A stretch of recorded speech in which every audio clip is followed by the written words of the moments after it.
ज्यादा बोलबे तो देहब मारी, घर में हमें घुसी के पड़ब हम सब पे भारी, पकड़ब आज दोषी के।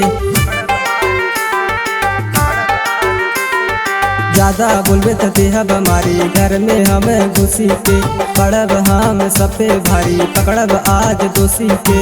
बड़े बड़े मांगेले माफी, हमसे कितना डरी के, हमसे कितना डरी के। बर्बादी होई बर्बादी होई, बाकी शादी होई तो चमारे से। बर्बादी होई बर्बादी होई, बाकी शादी हुई तो चमारे से।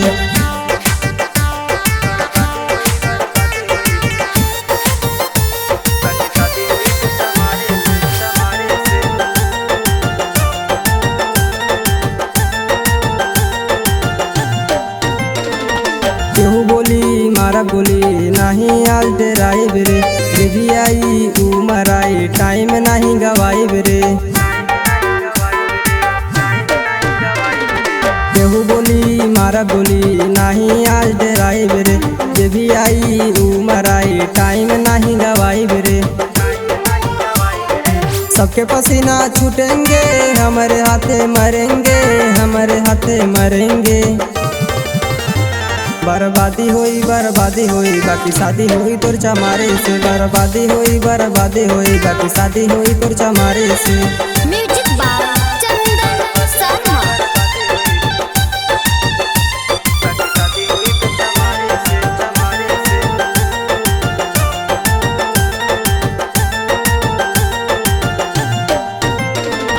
हमारे आगे सलामी ठोके करी ना गुलामी रे, जहाँ खड़ा हो जाए लाइन लगे लंबी रे। हमारे आगे सलामी ठोके करी ना गुलामी रे, जहाँ खड़ा हो जाए लाइन लगे लंबी रे। अमन सुधाकर माने के, दुनिया उनके जाने के, दुनिया उनके जाने के।